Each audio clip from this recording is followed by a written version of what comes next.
한국과 미국, 러시아라는 이 연대 속에서 러시아가 지금 워낙 급하니까 어려운 처지에 있으니까 우리 자손들의 에너지 문제를 완전히 해결할 수 있는 그 열쇠 같은 초의 찬스고 이때가 우리한테 찾아온 마지막 기회다.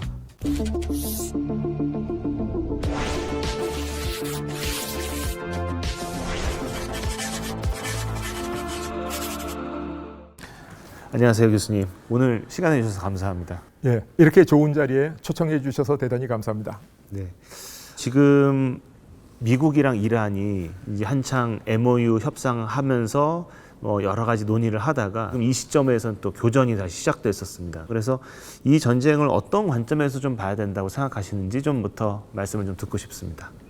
요즘 많은 사람들이 그 미국 이란 전쟁을 보면서 혼란을 느끼죠.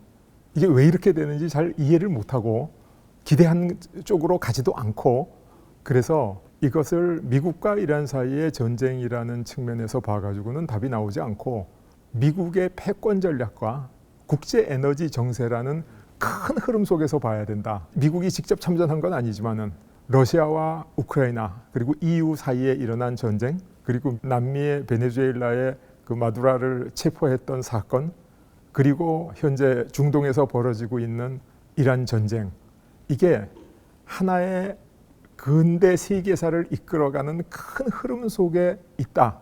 그 속에서 이란의 전쟁이 어떤 위치에 있는가를 봐야지 미시적으로 이란 전쟁 하나만 봐가지고는 답을 찾을 수 없다고 생각합니다. 그러면 지금 에너지 말씀을 하셨으니까 이 에너지 공급망이라고 하잖아요. 이게 전 세계적으로 좀 어떻게 구축이 되어 왔었는지 좀 먼저 설명 좀 부탁드리겠습니다. 예, 우선 우리가 많이 관심을 갖고 있는 현실적인 상황만 말씀을 드리면 세계에서 석유를 생산하고 있는 지역을 크게 나누어서 이제 가장 생산량이 많은 게 현재 미국입니다. 그리고 너무나 석유하면 유명하게 사우디아라비아를 중심으로 하는 중동 지역, 그리고 또 러시아가 석유를 많이 생산하고 있습니다. 그런데 이 원가 구조를 보면 사우디아라비아라든가 이 중동 지역은 뭐 평균 잡아서 배럴당 10불에서 20불 정도 됩니다. 그리고 러시아는 뭐 한 30불에서 40불. 그리고 미국의 셰일 석유, 셰일 가스 이런 거는 이제 여러 가지 그 힘든 과정을 거치기 때문에 40불에서 60불 정도 원가 구조가 돼 있죠. 그래서 이 세계에서 석유를 가장 많이 생산하는 세 지역의 원가 구조가 상당한 격차가 있다는 사실 하나하고, 또 하나는 과거의 에너지 문제는 공급이 부족해서 생기는 문제들이었거든요. 근데 현재는 뭐가 문제냐면 공급 과잉이 문제라는 겁니다. 그래서 1, 2차 석유 위기도 공급 부족으로 일어났죠.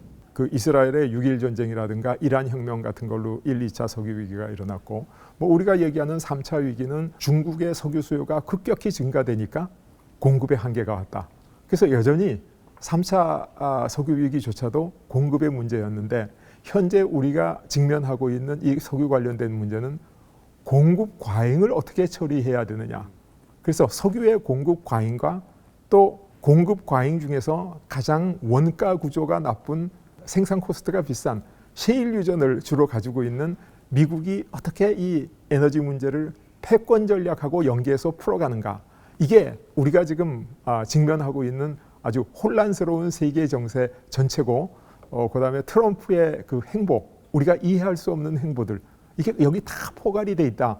그래서 이러한 에너지 지정학과 현상을 이해하면 현재 세계 정세를 이해할 수 있다고 제가 감히 말씀드릴 수 있습니다. 그러면은 미국과 중동과 러시아가 집중해서 석유를 개발하고 있는데 이것이 결국은 그 지역에서만 소비되지 않고 다른 지역으로 결국 유통하는 과정에서의 문제들이잖아요. 예, 그렇습니다. 공급은 과잉인데 이 생산하는 나라들은 석유를 수출하지 않으면 견디기 힘든 구조를 가지고 있거든요. 그러니까 지금 말씀하신 사우디아라비아나 중동 국가들은 가진 게 석유밖에 없다라고 해도 과언이 아닐 정도로, 그래서 이 사람들이 어떻게 지금 석유를 가지고 국가와 민족의 미래를 준비할 것이냐. 그래서 첨단 기술을 개발한다든가 국토를 완전히 개간한다든가 엄청난 야심적 계획을 많이 갖고 있습니다. 그러니까 석유를 많이 생산해서 많이 팔아서 그 준비를 해야 되는 거죠. 거기다가 러시아는 국가의 주된 수입원이 석유 가스 수출에서 나온다. 그리고 러시아도 뭐 첨단 과학 기술은 우주 쪽이라든가 방위 산업 쪽에 굉장히 발달해 있지만은 그게 현실 산업하고 연계를 못 하고 있기 때문에 석유를 많이 생산해서 많이 수출함으로써 어떤 그 갭을 메워야 된다. 이런 측면에 있습니다. 그리고 미국은 과거에 만성적인 무역수지 적자에 허덕이던 나라거든요. 그런데 셰일 혁명이 일어나서 석유를 수입하지 않고 국내에서 석유를 생산해서 순수입국에서 순수출국으로 바뀌고 나서 미국 경제 상태가 상당히 많이 호전됐죠. 그래서 이 세 지역이 석유를 서로 많이 생산해서 비싸게 살고 싶은데 총량은 너무너무 많아서 가격이 폭락할 수밖에 없다. 그러면 누군가 힘 있는 나라가 이 가격을 컨트롤하고 제어해야 되는데 그 과정이 현재 우리 눈에 보이는 혼란한 전쟁과 뭐 충돌과 파괴로 점철된 세계사의 모습이 아닌가 그렇게 표현할 수 있습니다. 그런 의미에서는 페트로달러라는 얘기들도 많이 하잖아요. 그러니까 즉 미국이 이런 미국의 경제적인 패권을 유지하기 위해서 오일을 이용하고 있고 또 그걸 통해서 전 세계를 지배하는 전략 같은 것들도 세우는 것 같은데요. 이런 부분에서도 좀 이해할 수 있는 건가요? 정말 뭐 핵심을 짚어서 말씀하셨는데 누구나 이해하기 쉽게 조금 간략하게 이렇게 말씀을 드릴 것 같으면 1945년에 2차 세계대전이 끝나지 않았습니까? 그래서 이제 미국을 중심으로 한 세계 체제를 브레튼 우즈 체제 이렇게 부르고 있죠. 그래서 미국이 정말 실력으로 이 싱글 슈퍼파워 초강대국으로서 세계를 이렇게 컨트롤하고 있었습니다. 70년대 들어가면서 미국의 만성적인 무역수지 적자가 생기기 시작했어요. 그래서 미국 달러가 외국으로 나가고 회수가 되지 않는 겁니다. 미국 달러가 위험해질지도 모른다. 그래서 유럽 국가들이 금태환을 하기로 돼 있으니까 금을 돌려달라, 달러를 줄 테니까. 근데 미국에서는 돌려줄 금이 없는 거예요. 충분히. 그래서 1971년에 소위 닉슨 쇼크 그래가지고 금본위제를 포기하겠다 이런 선언을 미국이 하게 되죠. 그래서 미국 경제가 완전히 이제 위기에 처하고 이제 미국의 패권의 시대가 끝나가나 보다 이렇게 생각하는 사람도 많았어요. 그런데 이제 1974년, 5년 요 어간에 미국이 사우디아라비아하고 페트로달러 협정을 체결한 거죠. 페트로달러는 뭐냐면 사우디아라비아나 이 거기 있는 그 중동의 산유국들을 국가의 안보를 미국이 완전히 책임져 주는 대신 그 나라들은 석유를 달러로만 수출을 한다. 이게 사실 무시무시한 협정입니다. 왜 무시무시한 협정이냐면 미국에서 100달러짜리 지폐를 하나 찍어내는데 들어가는 돈이 우리 돈으로 한 150원 들어간다 그래요. 그럼 15만 원이 되는 겁니다. 그게. 그러니까 투입한 비용에 비해서 효과가 1000배가 나오는 거예요. 그러니까 저는 그걸 뭐 연금술이다 이렇게 부르죠. 그래서 미국이 이 근본위제도 아니면서 페트로달러 체제 가지고 이 세계의 슈퍼파워의 위치를 계속 유지했는데 더 재미있는 거는 이때 오일 쇼크와 이게 함께 가지 않았습니까? 그래서 오일 쇼크가 터지면 미국 경제가 나빠지고 뭐 세계 경제가 어떻고 이렇게 사람들이 얘기하는데 이걸 미국이 역이용한 거죠. 어떻게 이용했냐면 미국이 수출 경쟁력이 떨어져서 미국에 있는 달러가 일본이다, 한국이다, 뭐 유럽이다 이렇게 다 나가면 미국이 그게 회수가 안 되는데 오일 쇼크가 터지니까 그 돈이 전부 석유 수출국 오페크 국가로 모여서 그 오페크 국가는 그 돈으로 미국에서 첨단 무기라든가 컴퓨터 시스템을 구입하는가 하면 남은 돈은 미국에다 다 투자를 하게 되니까 이 페트로달러 체제가 가지고 있는 힘을 발휘해가지고 미국이 가지고 있던 모든 문제를 일거에 해결해 버린 거예요. 많아지면은 많아지는 대로 이제 이득을 취하고 적어지면 적어지는 대로 보호할 수 있는 막이 돼주고 그렇다는 거군요. 네. 그래서 또 한 20여 년간 미국의 시대가 계속된 겁니다. 근데 2001년에 우리 잘 아는 9.11 테러가 터지지 않았습니까? 그래서 많은 사람들이 9.11 테러로 미국이 쇼크를 받았다. 물론 쇼크 받았죠. 국제무역센터 그게 막 무너지고 엄청나게 많은 사람이 죽었는데 미국 수뇌부에서 느낀 쇼크는 그거보다 훨씬 더 심각한 쇼크였어요. 왜 그러냐면 9.11 테러의 주역, 이 주범들이 반미 세력인 이란, 이라크 이런 반미 국가들 출신이 아니라 가장 미국하고 관계가 좋은 친미 국가인 사우디아라비아 출신들이었다는 거예요. 대부분. 이 얘기는 뭘 의미하냐면 미국의 중동 석유에 대한 장악력이 급격히 떨어지고 있고 페트로달러 체제가 위기를 맞고 있다. 이런 이야기입니다. 그래서 이라크 전쟁과 아프간 전쟁을 일으켜가지고 미군을 실체로 중동에 주둔시키면서 페트로달러 체제를 유지했다. 저는 이제 그렇게 이해를 하고 있습니다. 그래서 많은 사람들이 미국이란 나라는 멍청하게 그 명분 없는 전쟁에 뛰어들어가서 엄청난 돈을 쓰고 그러면서도 허우적거리면서 끝내지도 못하고 있다가 명분도 없이 철수했다. 근데 그게 아니에요. 이 전쟁을 시작한 건 누구냐면 부시 대통령이거든요. 근데 부시 대통령 다음에 오바마 대통령이 있었고 트럼프 대통령이 있었고 그다음에 바이든 대통령 때 끝냈거든요. 그러니까 당도 다르고 대통령도 다른 4명의 대통령이 그렇게 미국 국가에 손해나는 일을 했을 것이다라고 하는 얘기는 아주 국제 정치에 대한 이 에너지 안보에 대한 이해 부족에서 온 착각이다 그렇게 생각하는데 미군이 실제로 거기 들어가서 유지한 게 뭐냐 하면 페트로달러 체제를 유지한 겁니다. 어떤 국면마다 달러로 사지 않고 다른 것으로 이제 사겠다고 하는 시도들이 있었잖아요. 결국 제가 알기로는 그렇게 도전했던 나라들이 결국은 계속 미국의 공격을 받아서 문제가 됐던 것 같고 최근에도 그런 맥락으로도 또 얘기되는 것들도 있는 것 같습니다. 옳은 말씀입니다. 아주 좋은 지적을 하셨는데 그래서 이제 미국이 셰일 혁명이 일어나고 나서 석유 순수입국에서 석유 순수출국으로 변합니다. 그러니까 미국은 더 이상 중동으로부터 석유를 수입할 필요가 없으니까 중동에 군대를 주둔시켜 놓는다는 게 의미가 없다. 그래가지고 정말 어느 날 갑자기 아프가니스탄에서 전원 철군을 해버리죠. 그래서 미국이 세계 지배를 한 기간을 제가 이제 브레튼 우주 체제 다음에 황금기, 그 다음에 이제 그 페트로달러 체제, 그 다음에 9.11 테러 후에 전쟁 이렇게 해가지고 세계 기간을 말씀드렸는데 지금 그 4번째 기간으로 진입하고 있는 거다. 그래서 그 4번째 기간이 석유 과잉 시대에 가장 원가가 비싼 셰일 석유에 의존하고 있는 미국이 어떻게 이 패권을 유지할 것인가? 이 질문에 대한 답으로 쭉 연결이 된다. 그래서 이러한 구도하에서 보면 예를 들어서 러시아 우크라이나 전쟁이 터졌지 않습니까? 근데 러우 전쟁을 가만히 보면 러우 전쟁으로 가장 크게 손해본 나라가 우크라이나고 그 다음 손해본 나라가 러시아고 그 다음 손해본 나라가 독일을 위시한 EU지요. 미국은 엄청난 이익을 봤죠. 왜냐하면 러시아에서 공급되던 값싼 파이프라인 천연가스 PNG를 유럽이 하나도 안 쓰고 미국의 셰일가스를 쓰니까 그리고 미국이 갑자기 남미의 베네수엘라의 대통령을 아주 체포하는 강수를 놓고 미주에 있는 모든 석유에 대해서는 완전히 미국이 관할하겠다라고 선언한 것. 그 다음에 중동 지역을 어떻게 잘 컨트롤하고 요리해가지고 지금 미국의 국익과 이 세계 패권 전략과 연계시키는가. 그래서 이제 제가 학생들한테 표현할 때는 미국은 아메리카 대륙에 있는 석유는 완전히 제압하고 우크라이나 전쟁을 기화로 러시아에서 나오는 석유는 제재해서 미국이 허용하는 만큼만 수출하도록 하고 있고 그다음에 마지막으로 중동 석유의 제한과 관리에 들어갔다. 그래서 이 큰 흐름 전체를 미국의 세계 경영 전략, 패권 전략의 일환으로 보는 거죠. 그러면 이번 이란은 어떤 관점에서 좀 봐야 될까요? 지금 이란 전쟁은 끝나면 어떻게든지 전쟁으로 인한 파괴라 여기에 대한 보상이 이루어져야 되지 않겠습니까?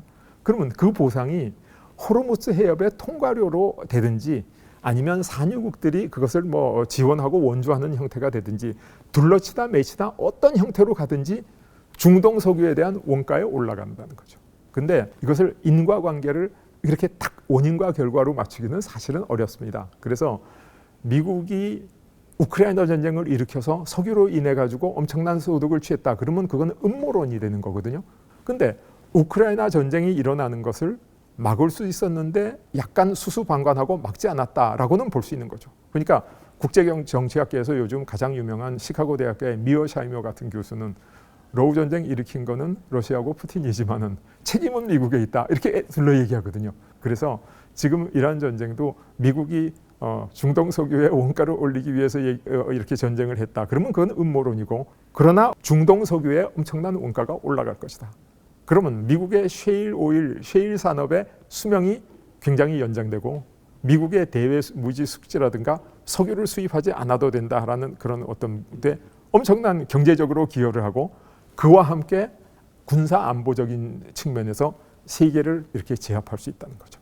상대방을 죽이기 위해서 쌍값의 물건을 출하하는 걸 치킨 게임이라 그러지 않습니까? 그러니까 러시아와 중동과 미국이 치킨 게임에 들어가면 미국 셰일 가스가 금방 퇴출되죠. 왜? 원가가 가장 비싸니까. 그래서 미국이 그것을 막기 위해서 물리적인 힘도 행사하고 세계 경영을 하고 있다. 지금 미국이 사실 중동 사태가 미국 자체적으로는 영향이 없을 거라고 생각했지만 실제적으로는 미국의 유가 상승을 불러와가지고 지금 미국도 좀 곤란한 상황이 된 거 아닙니까? 그러니까 그런 측면에서 볼 때는 이게 지금 미국이 전체적인 세계 전략의 차원에서는 도움되는 과정일 수 있어도 지금 당장 트럼프의 집권과 어떤 국내 정치에 있어서는 좀 악영향이 온 것들도 또 사실일 텐데요. 그게. 유가가 지나치게 올라가면 민심이 이반하고 지지도가 떨어져 가지고 정권이 교체될 수가 있거든요.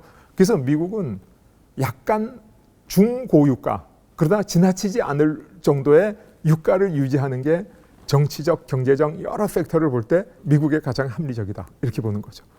그러면은 이제 아시아나 한국 얘기를 좀 들어보고 싶습니다. 그렇게 따지면은 중요한 자원을 확보하지 못한 곳이 사실 아시아잖아요. 그렇죠. 중국, 일본, 한국 다 마찬가지인 것 같습니다. 일본 같은 경우를 볼 것 같으면 사실 그 뭐 2차 대전 때 일본 제국주의가 팽창하기 위해서는 석유가 필요하거든요. 근데 자꾸 팽창은 하고 그걸 미국은 그걸 막고 싶고, 그래서 어느 날 갑자기 일본에 대해서 석유 금수 조치를 취한다. 그러니까 일본은 석유가 안 들어오면 그냥 공장이 그 자리에서 고철로 변하고 배가 항구를 떠나지를 못하는 거예요. 뭐 석유가 있어야 어디로 가죠. 그래서 일본이 진주만을 기습하면 전쟁에 이길 것이다라고 생각된 게 아니라 어차피 그냥 죽느니 진주만을 기습해서 미 태평양 함대를 잠시 무력화시켜 놓고 그 사이에 동남아 유전지들을 점령하면 오래 끌 수 있고 어쩌면 협상할 수 있는 기회가 오지 않을까. 그래서 전쟁을 했던 거거든요. 그래서 일본 사람들은 뼛속 깊이 그 기억을 사무쳐 있습니다. 그래서 지금 일본이 하고 있는 큰 방향 두 개는, 하나는 중동에서 오는 석유 수송선이 있는데 미국이 각자 도생이다, 이제 네가 알아서 해라, 이런 상태가 되니까 대양 해군을 만들어서 그걸 확보하려고 합니다. 그래서 일본은 그걸 지금까지 엄청나게 열심히 소리 없이, 이름은 해상 자위대지만은 실제로는 대양 해군을 육성하고 있습니다. 그다음에 또 하나는 일본이 볼 때 지금 앞으로 가장 가능성이 많은 석유, 그것도 지정학적으로도 제일 가깝고 이게 러시아 석유거든요. 그래서 지금 일본은 러시아에 진출하려고 눈에 보이지 않게 엄청난 노력을 기울이고 있습니다. 우크라이나 전쟁 때 일본이 야말하고 이저 사하린 거기 석유 지분을 갖고 있지 않습니까? 그래서 지분을 포기하라, 포기 안 하면 제재하겠다 그랬는데 일본이 끝까지 포기를 안 했어요. 내가 그 지분을 포기하면 그 지분 누가 차지할 거냐? 중국이 차지할 거 아니냐? 일본이 차지하고 있는 게 서방한테 더 유리하지 않느냐? 이런 이론까지 동원해가지고 그걸 끝까지 유지하고 지금 러시아 석유로 진출하려고 혈안이 돼 있죠. 중국은 어떤 전략을 좀 세웠나요? 중국과 미국을 비교한다면 중국은 수세적인 전략이고 미국은 공세적인 전략이다. 큰 전략은.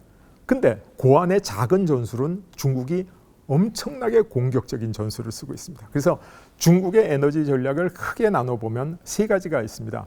하나는 뭐냐면 국내에서 자급할 수 있는 모든 에너지를 다 동원해라. 사실 셰일가스의 매장량이 중국이 세계에서 제일 많습니다. 그게 어디냐면 저 신장 위구르 쪽에 있어요. 근데 그 셰일가스 생산을 못해요.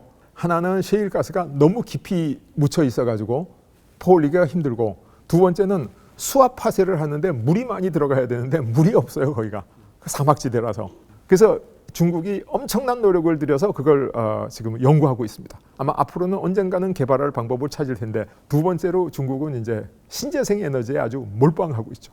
그래서 태양열 발전 같은 걸 해가지고 그 사막에다가 아마 서울시 몇 개만한 넓이의 그 태양열 집여판을 만들면 거기서 엄청난 발전도 하고 밑에 그늘 속에 가지고 풀이 자라고 이제 숲 생태계를 또 만들 수 있죠. 거기다 원자력도 키우고 있죠. 그래서 중국이 하고 있는 이 전반적인 전략은 에너지를 국내에서 자급하겠다는 수세적인 전략이지만은 방법 하나는 굉장히 공격적으로 하고 있습니다. 그래서 태양열 지변판 시장은 뭐 중국이 거의 독점 다 했고, 그다음에 두 번째 전략은 있는 대로 다 산다. 장기 계약 나오면 무조건 계약하는 거예요. 아프리카든 어디든 지하자원이 있다 그러면 다 사는 거예요. 세 번째 전략은 어떻게 했는지 페트로 위안 체제를 조금이라도 파고 들어가서 만들어서 비상시에 달러 없이 위안으로 석유를 살 수 있겠다. 그래서 이 세 가지 전략이 크게 묶이면 그 중국의 에너지 전략이고 미국의 공격에 대비해서는 수비적인 전략이지만 그 하나하나로는 엄청나게 공격적이고 적극적인 전략을 하고 있다. 이게 이제 중국입니다. 한국은 어떤 상황에 좀 놓여 왔었었는지 설명을 듣고 싶습니다. 어떤 전략을 과거에 좀 써왔었나요? 우리나라는 이제 뭐 우리가 시쳇말로 늘 표현하는 석유 한 방울 나지 않는 나라 이렇게 표현하지 않습니까? 우리한테 아무 선택권도 없었죠. 그리고 우리가 뭐 전략을 세우고 말고 할 것도 없어서 그냥 사건이 터지면 뒤집어 쓰고 견딘다 이거밖에 없었어요. 그래서 1차, 2차 5.16 그때 우리로서는 어떤 선택의 여지도 없었고 우리가 그냥 고스란히 몸으로 받아서 견디는 힘든 세월을 보냈습니다, 사실. 그래서 그것 때문에 제가 너무너무 가슴 아프고 안타까워서 내가 석유 위기를 해결하는 공부를 하겠다 이렇게 결심을 하고 공부를 시작하게 됐는데 그 기간이 지나고 나니까 삼저 현상 시대가 왔어요. 행운이 굴러 들어온 거죠. 저유가, 저달러, 저금리. 이때 우리나라가 바싹 발전하게 됩니다. 그리고 이제 2008년경에 제3차 석유 위기, 중국의 수요 급증으로 인한 위기가 왔는데 2008년 7월 그 당시에 유가가 150불에 거의 근접했었거든요. 그러니까 우리나라에서는 당연히 야 석유값 더 오르기 전에 해외 유전을 사둬야 된다. 근데 제가 보니까 셰일 오일이 터져 나오면 유가가 폭락할 것 같은 거예요. 그 이명박 정부 때 해외 자원 투자에 막 맹렬히 나가던 때라서 제가 굉장히 걱정을 심각하게 했죠. 왜냐하면 평생 석유를 공부한 사람으로 볼 때 이게 엄청난 국가적인 위기를 초래할 수도 있다. 그래서 제가 셰일 혁명이 터져 나오면 유가가 폭락한다라고 그때 이제 연합뉴스의 연합초대석이라는 데 인터뷰를 했는데 장기적으로 유가가 60불에서 그 80불 사이를 왔다 갔다 할 거다. 그렇게 제가 인터뷰를 했는데 지금 유가가 70불 정도 돼 있거든요. 그러니까 지금 사실 그대로 되고 있는 셈입니다. 그래서 지금 그 당시에 엄청난 아쉬움은 만약에 그때 우리가 해외 유전에 그렇게 많은 투자를 하지 않았더라면 국민 세금을 엄청나게 절약할 수 있었다. 한국의 석유공사가 해외 석유 투자에 그때 나가서 셰일 혁명이 일어나서 입은 손실이 16조 원에서 18조 원 정도 예측하고 있고요. 한국가스공사가 8조 원에서 9조 원, 그다음에 한국광물자원공사가 아마 4조에서 5조 원. 그래서 30조 원이 넘는 엄청난 손실을 본 거예요. 말씀을 들어보니 사실은 이제 전반기에는 전략이 없었고 한국에서 그러다가 좀 나름 우호적인 상황이 있을 때는 전략이 그렇게 필요하지 않았으니까 좀 잘 버틴 거고 그런데 셰일 혁명이 있을 때는 사실은 오히려 또 잘못된 투자를 해서 손실을 또 본 거잖아요. 그렇죠. 또. 시장 원리에 따른다는 이름하에. 그러면은 그 이후에부터 앞으로 어떤 에너지 수급 전략이 좀 필요할까요, 우리나라에? 한 가지는 전후 대불황으로부터 러시아가 벗어나기 위해서 그 엄청난 자원을 동아시아 3국 누군가하고 협력해서 발전시키려고 그러는데 한국이 러시아가 내미는 손을 안 잡아주면 딴 사람 누군가 잡고 끝난다. 그렇게 되면 우리한테는 영원히 사이베리아 대륙의 그 무한정한 석유가스를 우리 자손들이 쓸 수 있는 체제를 못 만들다. 이게 마지막 기회입니다. 왜냐하면 에너지라는 건 한 번 설비를 만들고 파이프를 깔고 액화시설, 기화시설 다 해놓으면 그 시설을 딴 데 가서 새로 하려고 그러면 돈이 너무 들기 때문에 그걸 계속하게 되는 거예요. 그래서 러시아가 우리한테 제공하는 러우전 이후에 우리한테 기회는 길어야 1년을 크게 넘지 못한다는 거고 대등한 게 러시아에 대해서는 러시아가 지금 워낙 급하니까 어려운 처지에 있으니까 이때가 우리한테 찾아온 마지막 기회다. 제가 그렇게 표현하고 있죠. 보통 사람들은 한 두 가지 정도를 떠올리면서 좀 우려할 것 같습니다. 첫 번째는 당장 그 에너지 수급 과정에서 이제 북한이 포함되잖아요. 그럼 과연 이것이 얼마나 안정적으로 설비되고 유지되고 또 혹은 북한의 여러 가지 그런 문제들로 인해서 우리 망 자체가 오히려 끊기는 상황 같은 것들도 있지 않겠는가. 북한이 끊을지도 모른다. 근데 그거는 절대로 그렇지 않습니다. 지금 러시아 우크라이나 전쟁을 하면서 러시아에서 가스 파이프라인이 우크라이나를 통해 가지고 동유럽 쪽으로 가고 있는 게 3년 동안 그대로 유지가 되고 전쟁하면서 통과료를 러시아가 우크라이나한테 현금으로 계속 다 지불해 왔고 우크라이나가 그걸 다 받아왔습니다. 그 계약 기간이 올해 초에 끝나가지고 지금 그걸 막았습니다. 그러니까 이 파이프라인이라고 하는 것은 한번 묻으면 통과국에서 그걸 끊지 못합니다. 또 하나는 제가 이런 우려를 기회에 있을 때마다 표현했는데 우리나라의 그 에너지 문제나 이런 걸 심각하게 좀 생각하는 분들이 굉장히 적은 것 같아요. 북한이 어떻게든지 경제 개발을 하려고 애를 쓰고 경제 개발을 시작하면 반도체를 만들겠습니까? 배터리를 만들겠습니까? 그런 거 못해요.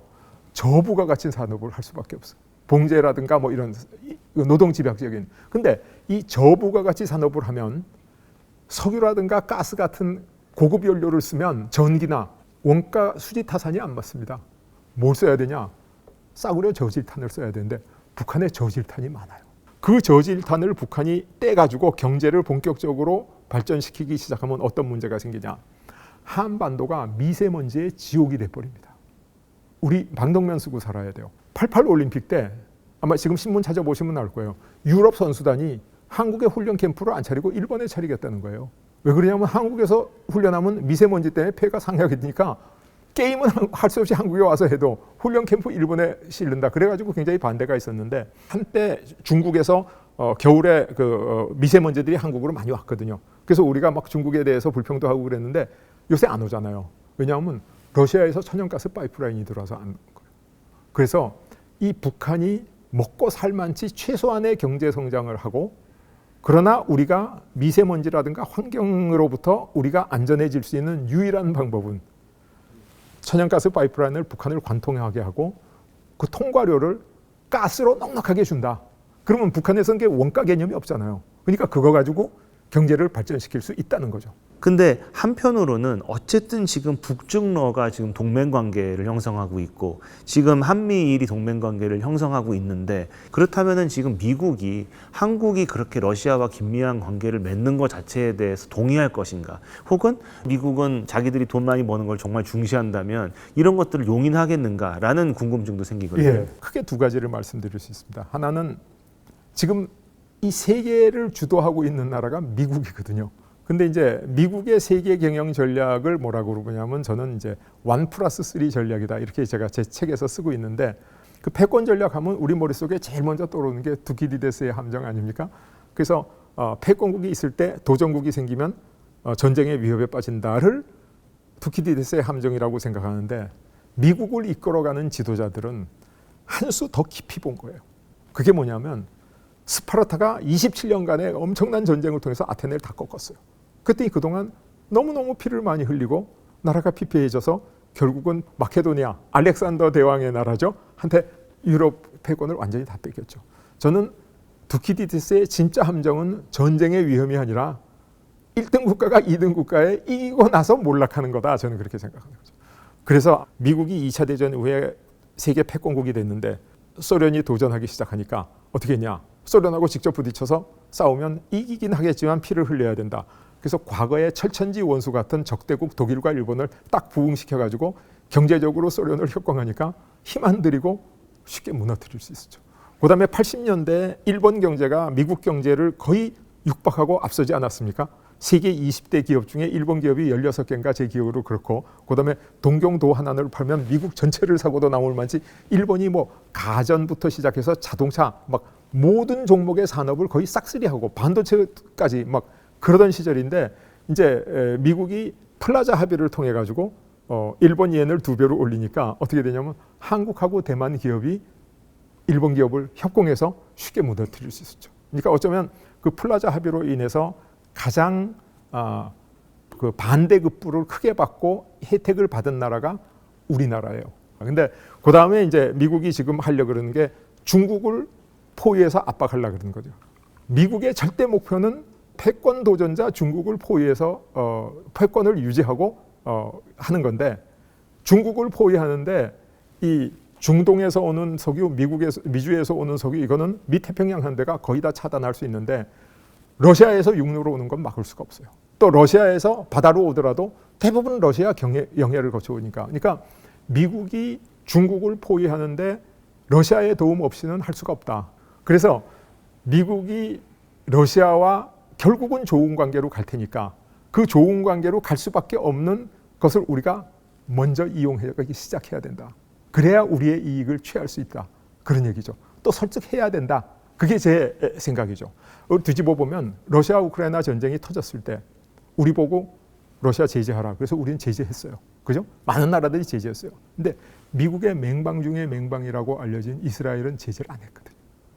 나토국인 터키도 제재를 안 했거든요. 왜 제재 안 할 수 있었냐?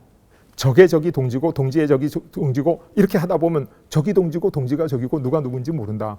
우리는 러시아를 제재를 함으로써 입는 피해가 너무너무 클 수 있기 때문에 지금 당장은 아니라도 우리가 제재할 수 없다. 그럼 미국이 거기에 대해서 외교적으로 용인하지 않을 수가 없을 거 아니에요. 근데 우리는 그 노력을 했는가?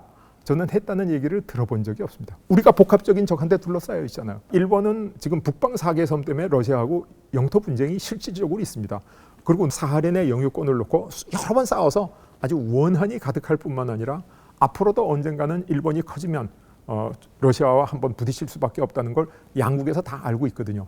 그런데도 러시아 진출을 그런 악조건 하에서 진출을 꿈꾸고 있는데 우리는 러시아에 진출하기 너무너무 좋은 조건이고 러시아가 우리한테 러시아 진출을 부탁하고 있는 심정이에요. 제가 왜 부탁한다 이렇게 감히 말씀드리냐면 그 러시아 우크라이나 전쟁 때문에 푸틴이 북한을 방문했지 않습니까? 그래서 북한에서 파병을 받고 군사 무기를 많이 가져왔지 않습니까? 그 방문, 그 중요한 방문에 딱 12일 전인가 한 열흘 조금 넘어요. 그 전에 푸틴이 외신 기자회견을 합니다. 갑자기 뭐라 그러냐면 한국이 우크라이나에 살상무기 지원하지 않은 것을 높이 평가하고 관계 개선할 준비가 돼 있다. 아니 북한에 파병받으러 가는 사람이 그것도 그거 열흘 전에 그런 외신 기자회견을 한다는 게 있을 수가 없는 일 아니에요. 그 이유가 뭐냐면 이 푸틴이 가장 걱정하는 거는 전쟁이 아니에요. 우크라이나 전쟁은 러시아한테 힘들 수는 있지만은 질 수는 없어요. 푸틴이 가장 걱정하는 것은 전쟁이 아니고 전후 대불황입니다. 왜냐하면 전쟁이 끝나면 전후에 대불황이 오게 돼 있어요. 그러니까 푸틴은 전후 대불황을 막으려면 방법은 딱 하나예요. 러시아가 거의 무한정 갖고 있는 그 1700만 평방킬로미터의 국토에 그 묻혀 있는 석유와 가스. 그러니까 이 그 엄청난 지하 자원을 빨리 처분해서 그 돈으로 전후 대불황으로 벗어나서 정상 국가로 돌아가는 게 목표죠. 러시아가 생각할 때 중국하고는 문제가 심각한 거예요. 러시아 인구는 1억 4천만, 중국 인구는 14억 그러니까 지금 인구가 10배 경제적으로 지금 중국한테 예속되는 데 대해서 엄청난 그 거부감과 이래서는 절대로 안 된다는 걸 푸틴이 갖고 있거든요. 그러니까 이걸 중국한테 다 줄 수가 없는 거예요. 그럼 일본한테 다 줘야 되는데 일본한테 다 주면 미래의 적을 키워가지고 일본도 강해지면 사리를 내놓으라 그럴지 쿠리를 내놓으라 그럴지 모르지 않습니까? 그러니까 한국한테 다 주려고 지금 그러는 거예요. 한국의 에너지 공급망 전략에 있어서 또 근래 이제 에너지 믹스라는 얘기들을 많이 합니다. 그러니까 좀 다변화해야 되고 공급망 자체도 다변화하고 또 재생에너지, 원자력 에너지, 석유 여러 가지 것들을 조금 종합적으로 그 포트폴리오를 좀 더 안정적으로 가져가야 된다는 그런 얘기들도 많이 하는데요. 사실 미래에 가장 우리한테 합리적인 에너지는 신재생 에너지죠.